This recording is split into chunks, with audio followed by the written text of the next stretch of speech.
Comienza en Radio María, Yucat. El Catecismo para Jóvenes explicado por el Obispo de San Sebastián, Monseñor José Ignacio Munilla.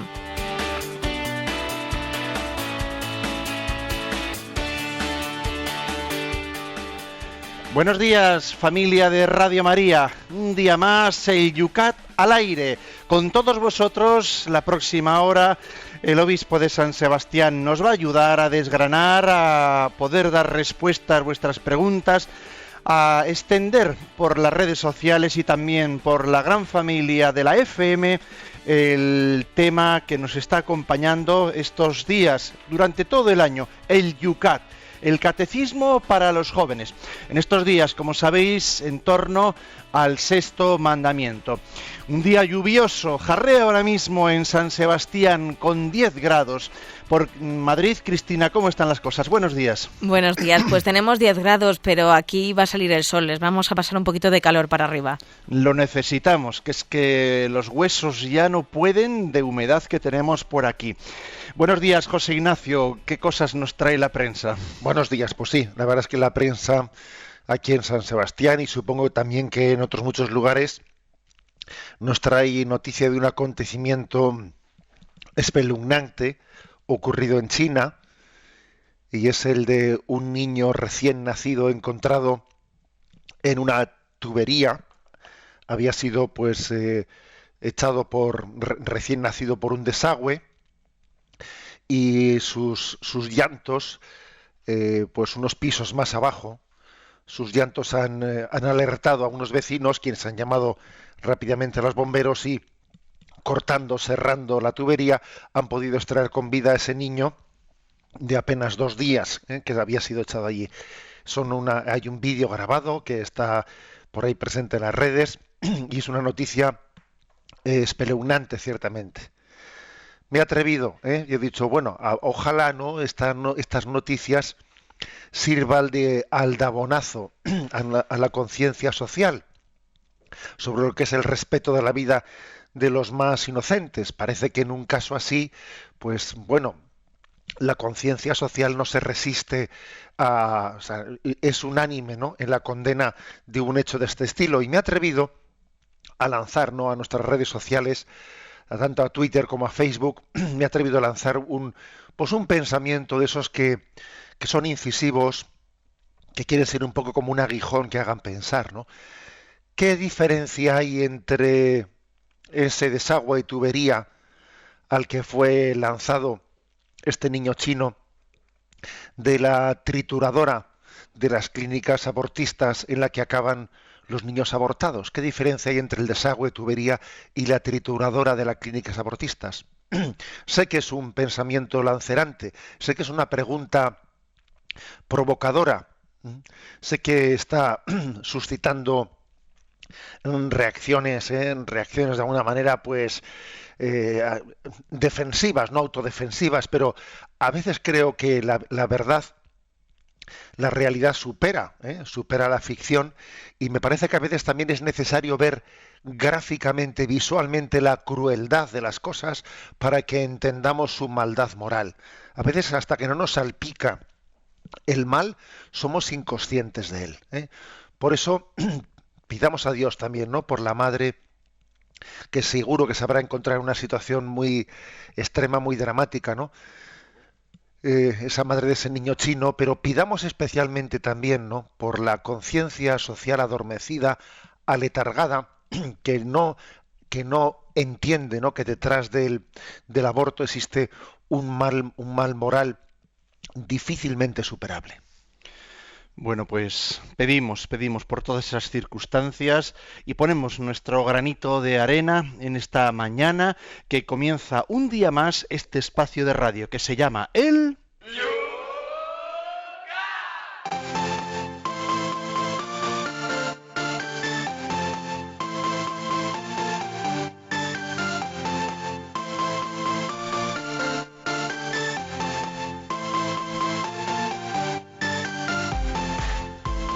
Como todos los días, comenzamos con las preguntas que quedaban pendientes en las redes sociales en el día de ayer. Desde Madrid, por ejemplo, Valeria nos pregunta: ¿Qué tiene que ver la castidad con la búsqueda de la comodidad? Lo digo porque el Yucat ofrece una cita de un discurso de Benedicto XVI en el que previene a los jóvenes sobre la búsqueda de la comodidad. Bueno, pues sí que tiene que ver mucho, ¿no? Dependiendo de cómo se entienda esa búsqueda de la comodidad. Esa cita a la que se refiere Valeria está recogida aquí en el Yucat y dice la siguiente: los jóvenes quieren cosas grandes. Cristo no nos ha prometido una vida cómoda. Quien busca la comodidad, con él se ha equivocado de camino.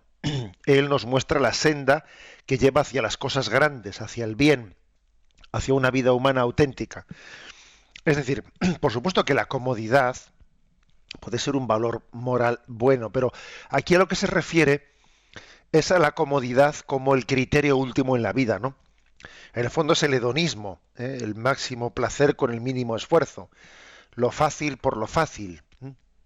Cuando se coge este camino, el camino de la ley del mínimo esfuerzo, la ley de evitar todo sacrificio, la ley de el placer como equiparando, ¿no?, placer a calidad de vida, obviamente pues se entra, ¿no?, en una senda en la que es muy difícil vivir la pureza, la castidad.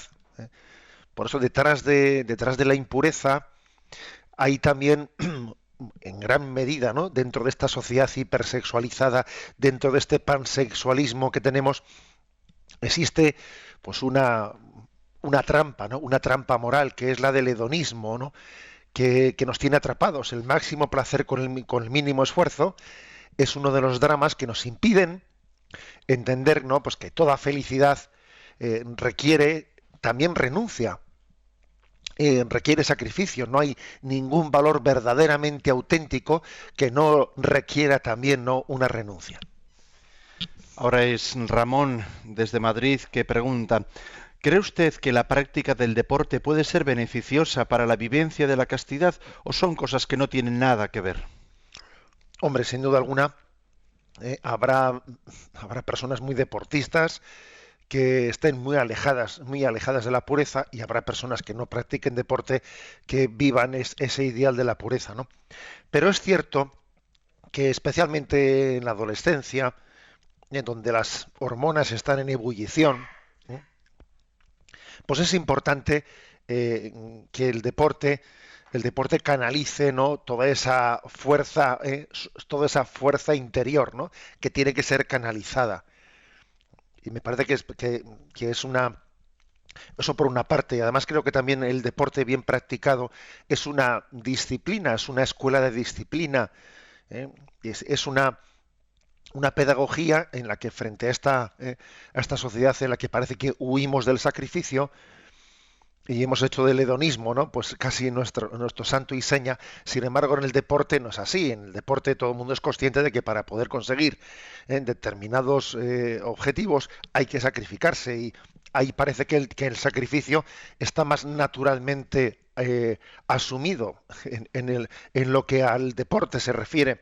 Por eso creo que es educador, ¿no?, de esa pedagogía a la que me refería antes, cuando decía que no hay valores auténticos en esta vida, tampoco el amor.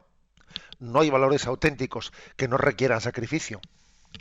Mariola desde Cuenca nos pregunta: seguro que usted habrá escuchado la acusación de que se hace a la Iglesia de estar obsesionada con el tema del sexto mandamiento.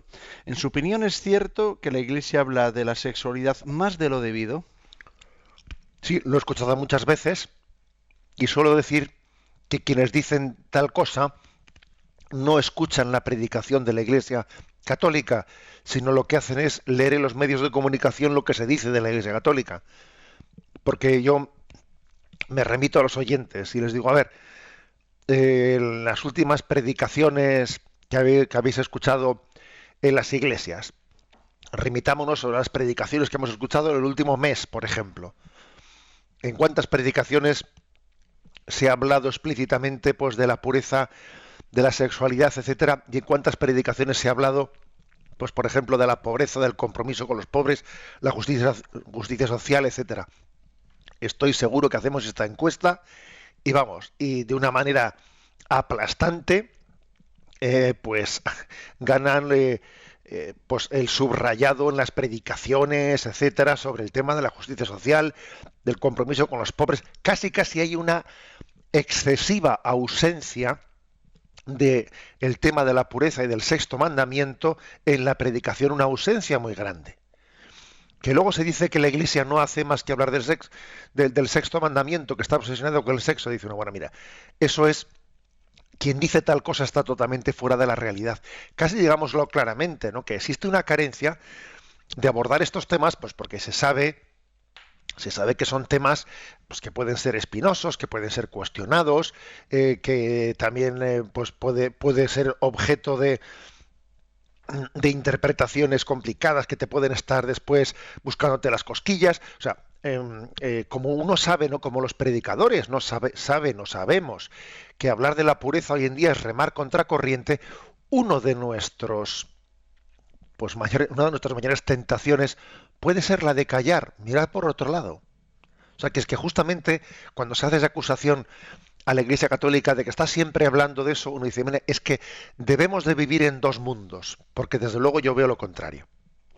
Desde Sevilla nos pregunta Silvia, hace tiempo que tengo una discusión con mi madre, porque ella no aprueba que yo me vaya con mi novio de vacaciones, pero yo le digo que si yo quisiera tener relaciones sexuales no me haría falta marcharme fuera. ¿No le parece que mi madre es demasiado desconfiada? Pues la verdad es que yo creo que no. Yo creo que no es cuestión de desconfianza. Vamos a ver, es que cuando tú le dices a tu madre, ¿no? Hombre, si yo quisiera tener relaciones sexuales, si yo podría hacerlo de otra manera, que no fuese yéndome de vacaciones, ya, pero es que tu madre cuando te dice eso, es muy consciente de que muchas veces en un noviazgo las relaciones sexuales no son buscadas explícitamente y voluntariamente, sino que uno se puede poner en determinadas situaciones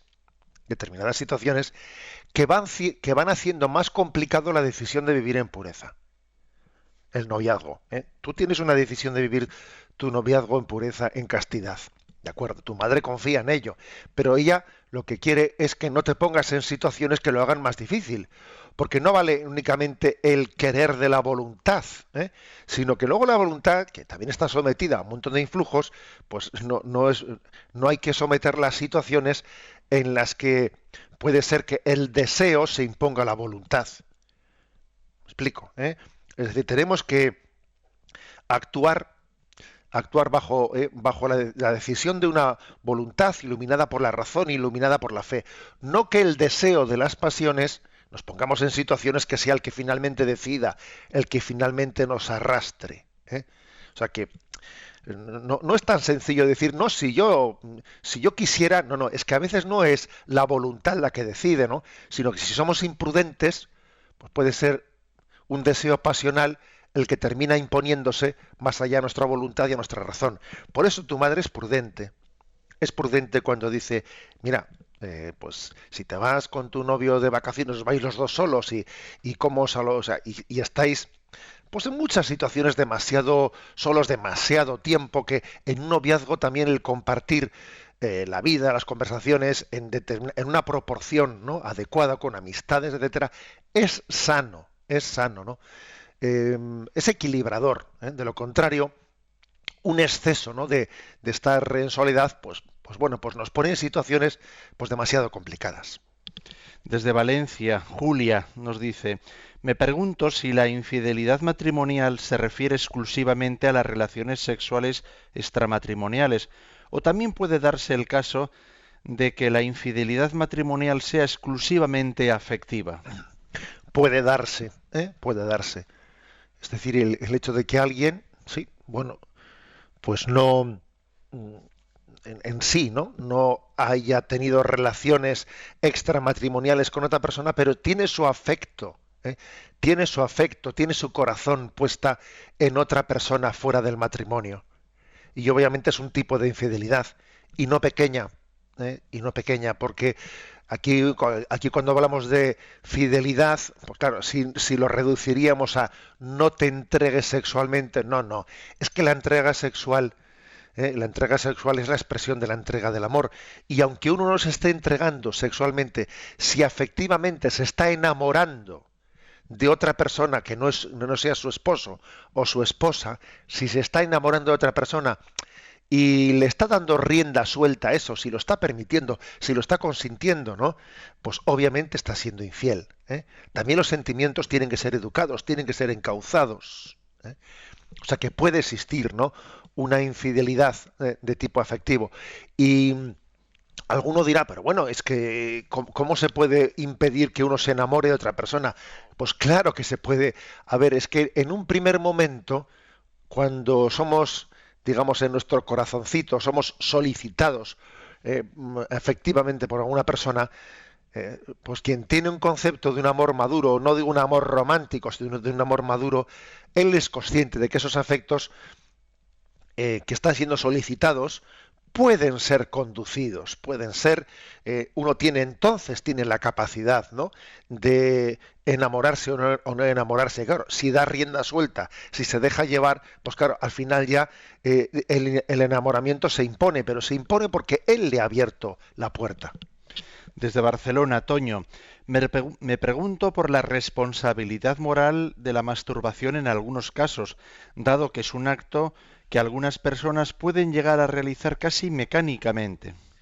Bueno, aquí mismo en el Yucat se hace referencia a un texto del Catecismo Mayor de la Iglesia Católica, al punto 2352, que dice así: para emitir un juicio justo acerca de la responsabilidad moral de los sujetos en referencia a la masturbación y para orientar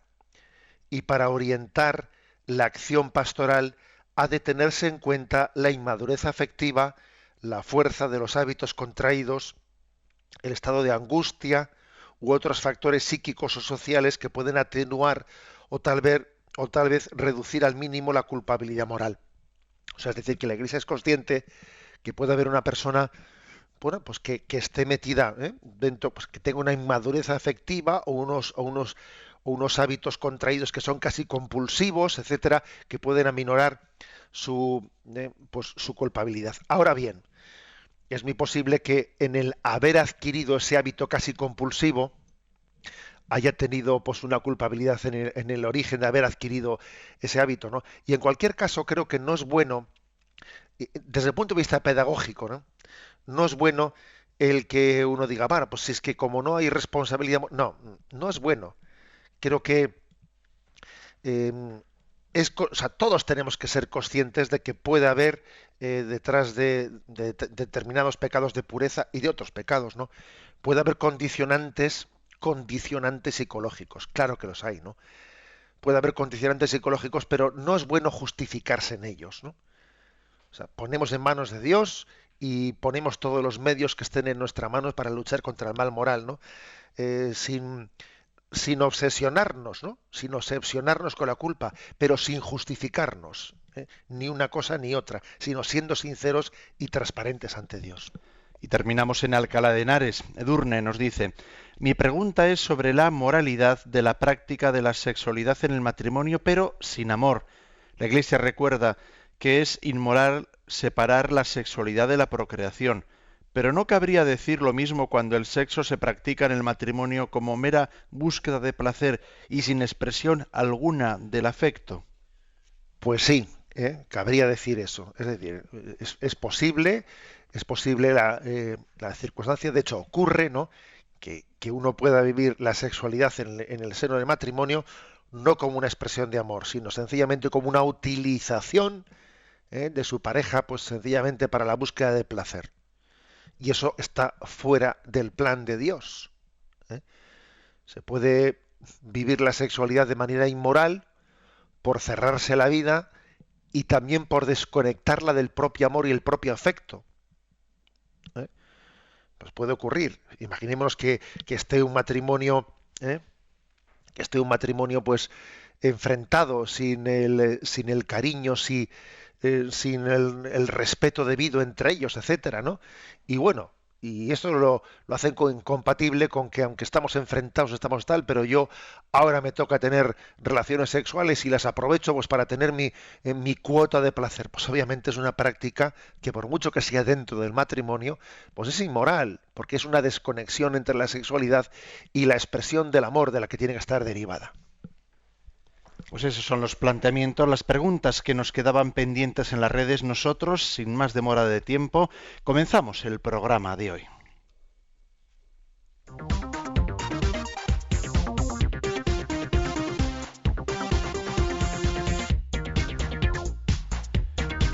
Son las 8:21, 7:21 en las Islas Canarias.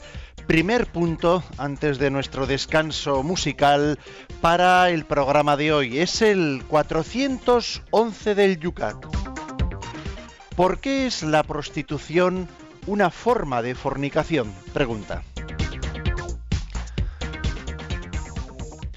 En la prostitución, el amor se convierte en mercancía y la persona queda degradada como mero objeto de placer. Por ello, la prostitución es una falta grave contra la dignidad humana y un pecado grave contra el amor.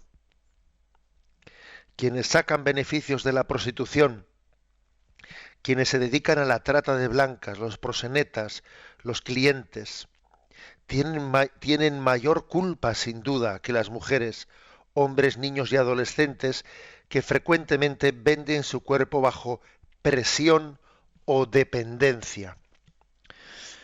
Bueno, el hecho de que se intente, no se haya intentado justificar la prostitución diciendo que de alguna manera pues es que es inevitable, es inexorable, incluso algunos diciendo pues que es la profesión más antigua, y diciendo que también presta un servicio social, pues porque está de alguna manera encauzando pues un tipo de relaciones que si no existiesen estas personas, pues podría haber riesgo de violación, porque podrían ser violadas algunas personas y gracias a que existen también pues unas prostitutas, pues así se evita que se extiendan las violaciones, etcétera. Todo ese tipo de argumentos los hemos escuchado, intentando justificar lo injustificable. En primer lugar, decir eso de que la prostitución, pues en el fondo es una manera, ¿no? Es un mal menor, porque encauza unas personas que tienen una necesidad, ¿no?, de sexo y que si no pues podrían ser susceptibles de realizar violaciones, etcétera. Yo creo que cuando se escuchan ese tipo de argumentos no se conoce yo voy a decir ya la psicología de la sexualidad, que precisamente tiende a la obsesión. La impureza tiene una característica, la característica de adentrarse en una continua obsesión que es siempre increscendo. Es un ir buscando experiencias todavía que superen.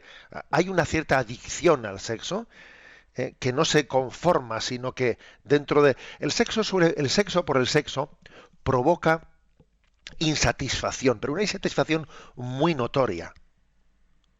Muy notoria. El sexo por el sexo deja vacío. Nos deja vacíos, ¿no? Desemboca en soledad. Así como la sexualidad al servicio del amor crea comunión de amor, la sexualidad, el sexo por el sexo crea soledad.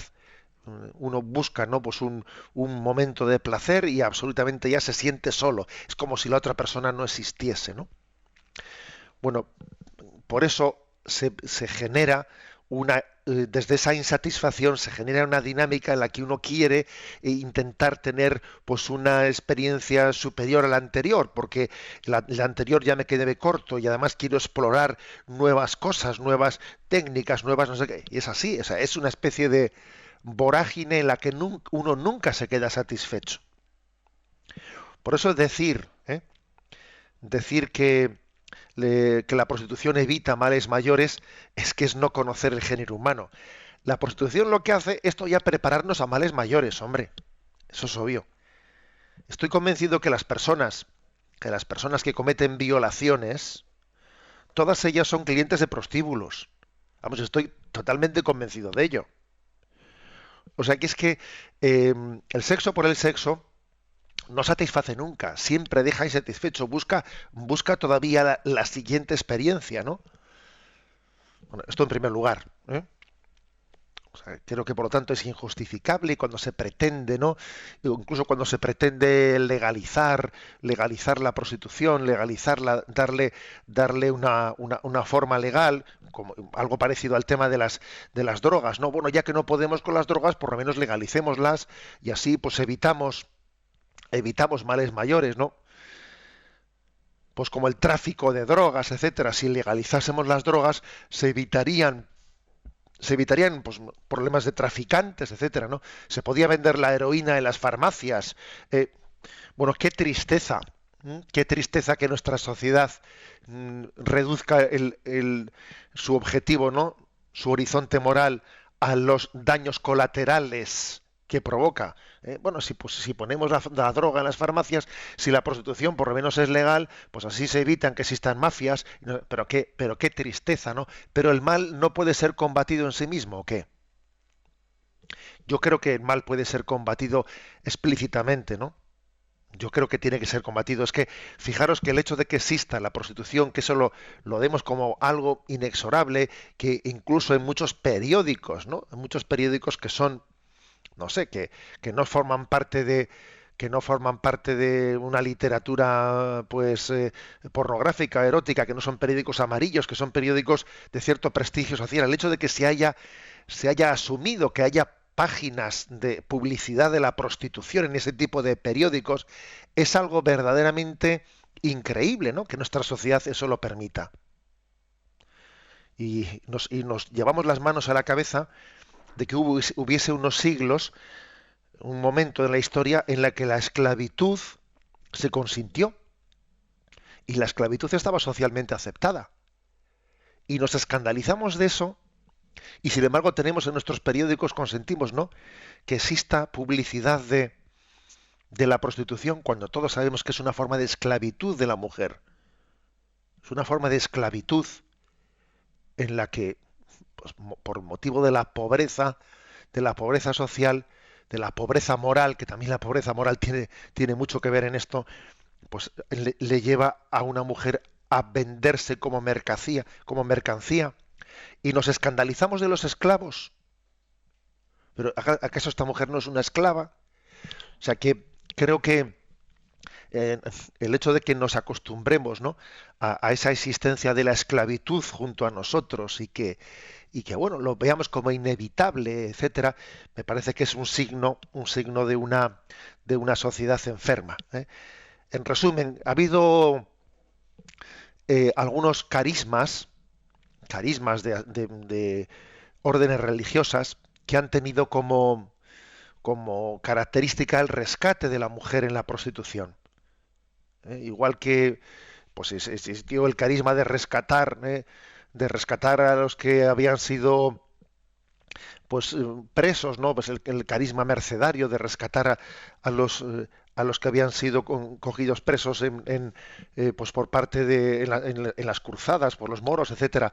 Aquí existe una auténtica necesidad de rescate de la dignidad de la mujer, rescate de personas que están siendo tratadas por bandas, por prosenetas, por una auténtica mafia de trata de blancas que sin duda alguna es un pecado que clama al cielo, es un pecado la utilización de la mujer, no digamos también de los niños, la utilización como una materia, un objeto del cual obtener grandes beneficios. Es uno de esos pecados que clama al cielo, y hay que decir que Radio María sabe algo de esto.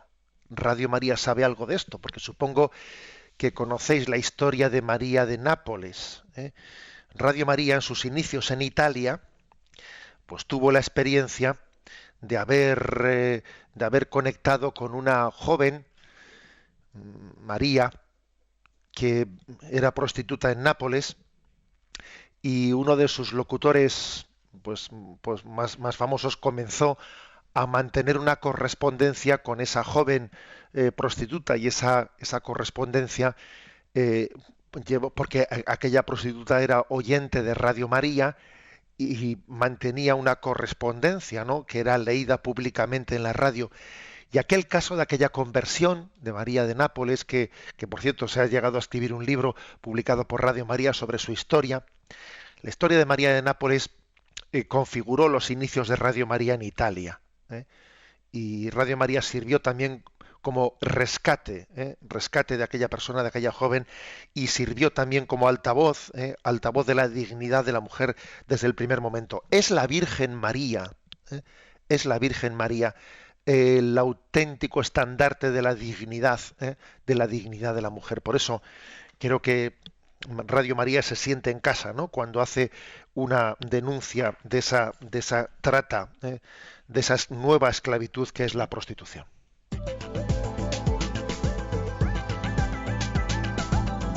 Son las 8:31, 7:31 en las Islas Canarias. Tiempo para la participación de nuestros oyentes.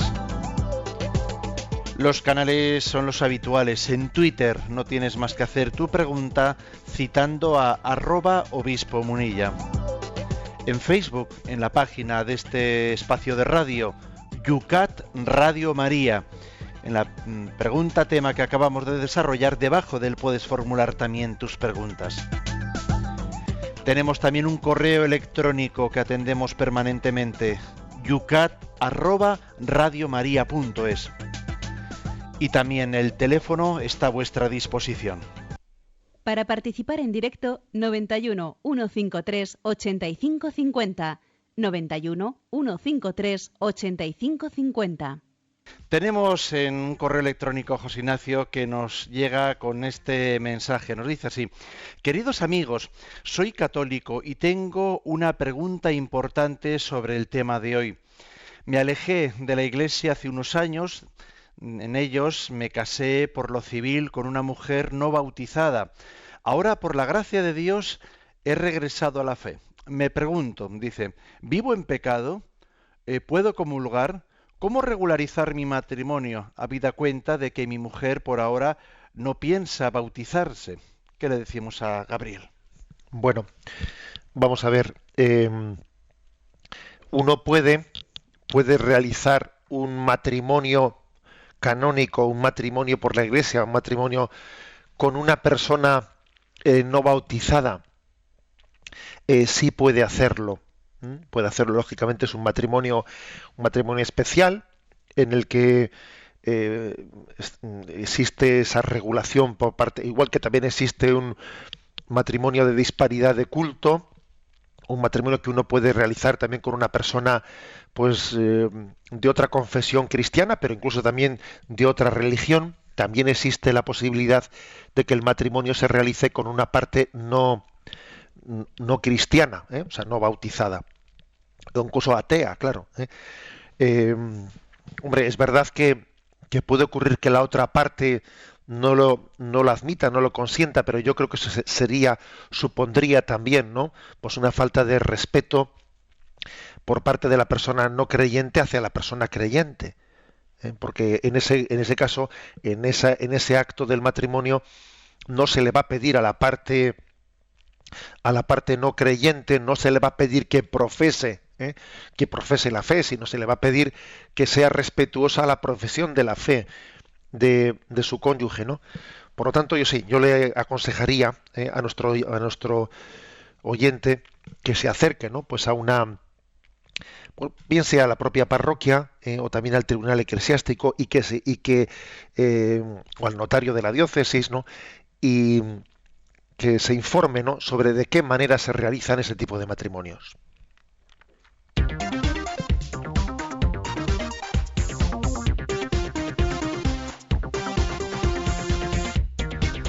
Tenemos dos preguntas que tenemos que contestar durante el programa de hoy. La 412 del Yucat dice así: ¿por qué la producción y el consumo de pornografía son un pecado contra el amor? Dice. Quien abusa del amor desvinculando la sexualidad humana de la intimidad de un amor vivido como compromiso de dos personas y convirtiéndola en mercancía para la venta, peca gravemente. Quien produce, consume y vende productos pornográficos ofende a la dignidad humana e incita a otros a cometer el mal. La pornografía es una variante de la prostitución, porque también aquí se sugiere a la persona que existe el amor a cambio de dinero. Los actores, productores y comerciantes son igualmente partícipes en esta falta grave contra el amor y la dignidad humana. Quien consume artículos pornográficos se mueve en mundos pornos virtuales o participa en acciones pornográficas, se encuentra en el amplio radio de acción de la prostitución y sostiene el sucio negocio millonario del sexo. Bueno, es que la pornografía no es más que una variante de la prostitución. Es que es curioso, ¿no? Porque así como la prostitución, pues más o menos todos tenemos reconocido que detrás de ella, pues como están los proxenetas, la trata de blancas, etcétera, pues bueno, parece que todo el mundo, bueno, hay más facilidad para entender la inmoralidad de la prostitución o el mundo negro en que la prostitución se mueve. Pero como eso de la pornografía ya está ligado al cine, ya parece que eso es Hollywood, ¿sabes? Ya parece como que eso es algo ya más que está fuera, ¿no?, de esa esclavitud. Obviamente eso es pura apariencia, pura apariencia. Aunque la mona se vista de seda, mona se queda. Estamos hablando de una esclavitud y de una venta, de una utilización del cuerpo humano a cambio de dinero. Que en ocasiones puede ocurrir que haya personas que hasta sean actores famosos, que tienen renombre y que existen festivales del cine, ¿no?, pornográficos. El hecho de que a veces se intente dignificar, ¿no?, de esa manera, pues algo así como es un tipo de prostitución que es la pornografía, eso no cambia en absoluto las cosas, no nos equivoquemos. Casi todavía, fijaros, casi yo creo que es peor. Es peor por lo siguiente, porque mira, una cosa es que una mujer, ella sea consciente de que está siendo esclavizada y sea tratada como por unos proxenetas, ¿no?, para vender su cuerpo y ganarse la vida. Eso es un nivel de desgracia, pero yo creo que un nivel de desgracia superior todavía es que alguien haga eso mismo ante las cámaras y encima se crea un actor y encima se crea que soy una persona exitosa. El otro día leía yo en un periódico una entrevista, ¿no?, a un actor del porno, y decía él que yo soy una persona que tengo mucha suerte porque me gano la vida haciendo con un trabajo que es lo que me gusta. Y yo pensaba para mí, decía, es que es tremendo, ¿no? ¿Hasta dónde puede llegar la esclavitud? Que el esclavo puede llegar a decir, me gusta mi esclavitud. Yo creo que, no sé, le veo mejor situación moral a la prostituta que tiene muy claro que tiene una banda de trata de blanca que le están explotando a cambio de que le pagaron el billete para hacerle venir a Europa, etcétera. O sea, en la situación moral de esa persona es mejor que la de esta otra que encima se cree un héroe, que encima se cree un actor, porque la mayor de las esclavitudes es aquella en la que uno mismo es su propio carcelero. Uno mismo es el que se pone a sí mismo los grilletes, las esposas, y encima luego dice, yo soy libre. Porque es una esclavitud que afecta a su propia ceguera. O sea que quizás en el caso de la pornografía se llega a unos niveles de ceguera que es difícil que existan en el caso de la prostitución realizada de una manera tradicional. ¿Por qué? Pues porque resulta que como se ha edulcorado o se ha disfrazado de producción cinematográfica, etcétera, ¿no?, pues es que parece que eso cambia la esencia de las cosas, pero no la cambia en absoluto. Casi, como digo, lo empeora. El hecho de que la pornografía esté tan al alcance de la mano, el hecho de que las cadenas televisivas por la noche tengan muchas de ellas producción pornográfica, el hecho de que se nos meta en la intimidad del hogar, es algo muy grave. Algo muy grave porque, fijaros, una familia tendría derecho a que la intimidad del hogar esté preservada de esas invasiones. Creo que es una falta de respeto el hecho de que las cadenas televisivas, algo tan grave como la pornografía, esté a la altura de un botón. Me parece que un padre tendría derecho a tener la intimidad de su hogar preservada de ello. Eso, dicho sea de paso, ¿eh? Dicho sea de paso. Pues por ejemplo, un detalle, ¿no? Un detalle que es el acceso a los teléfonos eróticos, ¿no? Yo recuerdo haber escuchado a un padre decir lo siguiente: si uno quiere que desde un hogar no exista la posibilidad de acceder a ese tipo de teléfonos eróticos, etcétera, él tiene que llamar a Telefónica y decir que por favor en su hogar no se pueda llamar a esas líneas y darse de baja. Y me decía él, ¿no sería más normal lo contrario? Que el que vaya a utilizar eso sea él el que tenga que llamar a Telefónica y decir que yo quiero tener este servicio, pero que por defecto, que digamos que en caso de que alguien no diga lo contrario, que tenga ya ese acceso, es una falta de respeto a la intimidad de la familia. La pornografía tiene una cosa, y es que banaliza algo que es terrible, ¿no? Que es la utilización de la persona como mercancía. Y lo banaliza además de una manera que es que, claro, como está, bueno, pues está en tu pantalla, porque fíjate, como la prostitución uno tiene que ir a un sitio, ya se ve entrando en un lugar que ya... Pero en el caso de la pornografía, como es virtual, bueno, pues parece que no es tan grave, ¿no? Y como encima es algo del cual soy únicamente testigo yo y no veo... O sea, tiene el riesgo la pornografía de banalizar algo porque está tan cercano como que como si fueses por mera curiosidad, ¿no? Como si esto fuese una cuestión de curiosidad sin que yo haya hecho una opción plena y decidida de ello. Tenemos que desenmascarar, porque el adentrarse en la pornografía es una deseducación completa y total, aparte de una falta de respeto a las personas que están siendo vejadas a cambio de dinero, aparte de esa falta de respeto, aparte de eso es una deseducación en el amor. Es como, recordáis que hace mucho hice referencia a una frase de Jérôme Lejeune, de aquel científico que fue el descubridor del cromosoma del síndrome de Down, ¿no?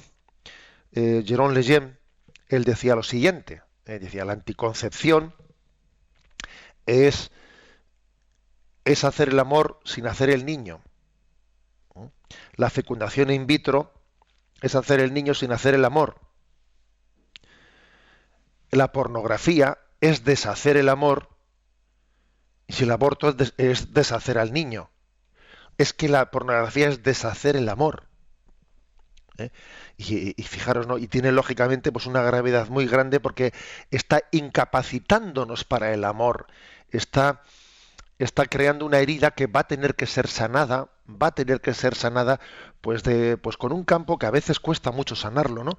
Y puede estar dificultando pues la expresión auténtica, pura, cuando llega el momento de vivirla en el seno del matrimonio, porque ha sido desvirtuada, ha sido desnaturalizada, y no es tan fácil decir, bueno, es que ahora viene de verdad, antes era virtual. No, es que uno no es tan fácil distinguir lo virtual de lo real, ¿no? O sea, puede hacer un gran daño en el seno del matrimonio, pues el habernos acercado de una manera indiscriminada, ¿no? O de una manera habitual a la pornografía.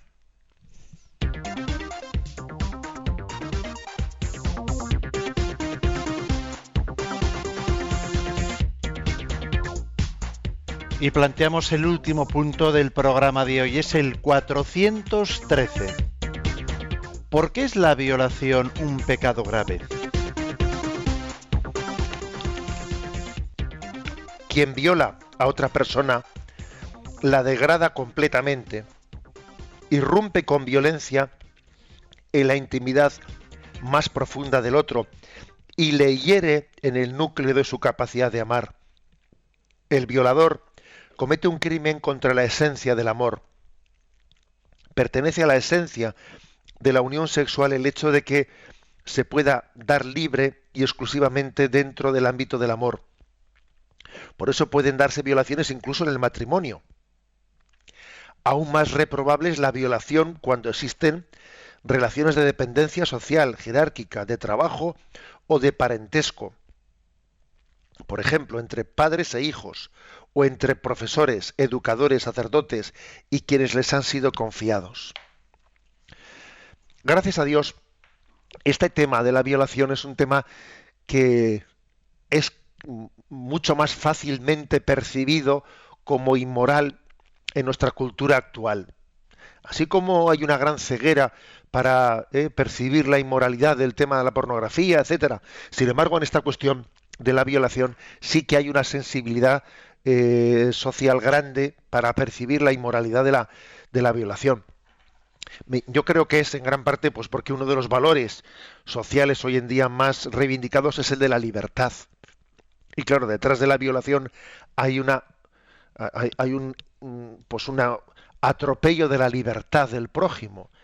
Y como ese es un valor social, gracias a Dios, pues bien protegido, pues resulta que la violación recibe una desaprobación social completa y rotunda. Afortunadamente, claro, ¿no? Afortunadamente.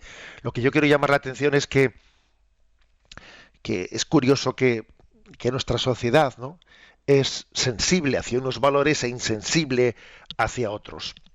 Un detalle. Aquí ya he dicho que, ojo, que puede incluso ocurrir que la violación tenga lugar en el seno del matrimonio. Puede ocurrir. Puede ocurrir que exista una falta de respeto y es frecuente que también detrás de esto esté una cierta utilización del alcohol. Es frecuente que pueda haber personas que vayan bebidas al hogar y que desde su estar bebidos pues pretendan tener un acceso a su cónyuge, a su esposa, pues queriendo utilizarla. La mujer obviamente le parece indigno tener relaciones sexuales con un marido que está bebido y entonces se está produciendo de hecho una violación. O sea, es terrible, ¿no? Pero vamos a ser claros, en el seno del matrimonio, que es el seno de la familia, que es lo más santo, se puede estar produciendo, ¿no?, esa propia violación. Porque, como he dicho antes, la sexualidad tiene que estar al servicio del amor. Y hace también una matización, ¿no?, una matización importante el Yucat, y es el hecho de que hay una gravedad muy especial cuando un acto sexual o cuando un abuso sexual ha tenido lugar sirviéndose de que uno tenía una cierta autoridad hacia la otra persona. Pues el caso, dice, entre padres e hijos, porque es increíble, pero esto es así, ¿no?, que el propio seno de la familia sea el lugar en el que con más frecuencia tiene lugar el abuso de niños. Parece increíble, pero eso es cierto. Es un drama que en el seno de la familia tengan lugar tales actos, o que tales actos puedan tener lugar también, que puedan ser también sacerdotes o personas religiosas protagonistas de ellos. Lo hemos conocido, y especialmente en algunos países han sido especialmente azotados por ello, como Estados Unidos o Irlanda, y ha sido pues un motivo de escándalo y un gran daño moral, ¿no?, en el seno de la Iglesia. También la profesión de los educadores, ¿no?, pues ha sido muy afectada por este tema, pues porque el demonio existe y el contacto con los niños puede ser motivo si uno tiene el alma sucia y ha tenido. Yo quiero decir una cosa que ya sé que lo que voy a decir ahora es políticamente incorrecto, pero esto es así. No creo que se pueda llegar a cometer actos de abusos no sexuales a niños si previamente uno no ha caído en otro tipo de pecados de impureza. Llegar a cometer impureza abusando de los menores, estoy seguro que quien ha caído en ello es porque ha tenido pues toda una espiral increscendo de toda una, bueno, pues bien sea a través de la pornografía, de la prostitución, etcétera, etcétera, que finalmente ha desembocado en una violación. O sea, tengamos en cuenta pues que la violación, que gracias a Dios está socialmente mal vista, es posible porque es la culminación de un montón de cosas que están socialmente bien vistas. Sería imposible que se llegase a la violación si no hubiese sido, ¿no? Porque hemos estado dando rienda suelta a un bombardeo de erotismo que está socialmente bien visto y por eso se llega a donde se llega. Eso también lo digo claramente, porque parece que la violación aconteciese así en una persona que de repente pasa de vivir en castidad a ser un violador. Eso es imposible. Porque hemos estado tragando lo que la sociedad da por bueno, se llega después a unas faltas de control. Luego, yo creo que la pureza o es íntegra o es incontrolable. Es así. Nosotros tenemos que predicar no una cierta pureza, sino tenemos que educar el ideal de la pureza, el ideal de la castidad. Creo que es la conclusión que se puede extraer, ¿no?, de esta explicación del punto 413.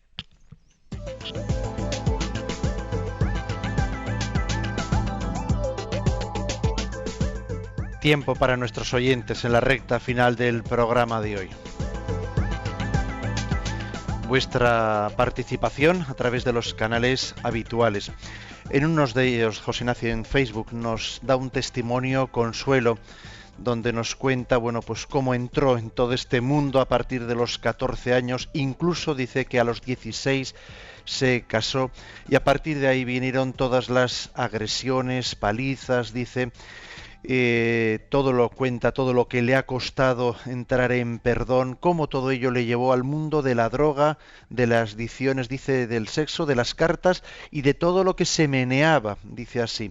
Y da gracias a Dios, porque su conversión fue la que le liberó, le sacó de todas esas esclavitudes. También tenemos Marcela, nos pide un consejo, dice: buenos días, monseñor, ¿me podría decir qué podíamos decir a un chico de 20 años que se siente mayor, brutalmente atraído por ambientes que no le convienen, porque respira el todo vale y hacer lo que le da la gana, porque quiere el derecho de conocerlo todo y después elegir? ¿Qué le puede decir a este chico de 20 años? Bueno, pues la verdad es que es un drama al que se esconde, pero hay un planteamiento de falsa libertad que creo que hay que desenmascarar. Eso de que yo quiero conocerlo todo para después elegir es falso. Conocer el mal no te capacita para elegir mejor, sino que eres más esclavo. O sea, eso de que yo necesito conocer el bien, experimentar el bien y experimentar el mal para que luego yo pueda decir, a ver, eso no es conocer la voluntad humana, ni hasta qué punto el mal puede herir la libertad. El mal hiere la libertad, porque oscurece su capacidad de conocer el bien y de adherirse a él, ¿no?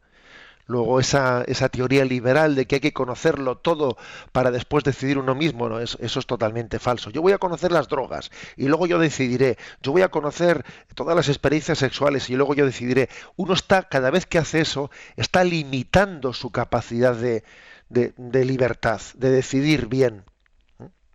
La teoría digamos liberal o anárquica de la libertad como la mera opción no es consciente, no tiene un realismo antropológico. El realismo antropológico es que la libertad está hecha para el bien y cada vez que la libertad opta por el mal se incapacita para el bien. Yo creo que esta es un poco, claro, la respuesta teórica que hay que darle, ¿no?, a esa persona. Otra cosa muy distinta es si esta es una respuesta demasiado teórica para ese chico y más bien habría que hablarle en unos términos pues más personales, porque posiblemente detrás de esa actitud de ese chaval pues se esté escondiendo pues problemas más personales, mucho más personales, que posiblemente a veces a la hora de hacer apostolado, más que debatir de teorías, en lo que hay que ir un poco a dar la clave del problema personal de cada uno. No tenemos tiempo para más, pero tenemos que plantear los puntos para el programa de mañana. Mañana continuaremos con los temas pendientes. Bueno, pues como veis son temas también muy candentes. El 414, ¿qué dice la Iglesia del uso de preservativos en la lucha contra el SIDA? 415, ¿cómo valora la Iglesia la homosexualidad? 416, ¿qué es la esencia del matrimonio cristiano? Y concluimos recibiendo la bendición. La bendición de Dios Todopoderoso, Padre, Hijo y Espíritu Santo descienda sobre vosotros. Alabado sea Jesucristo.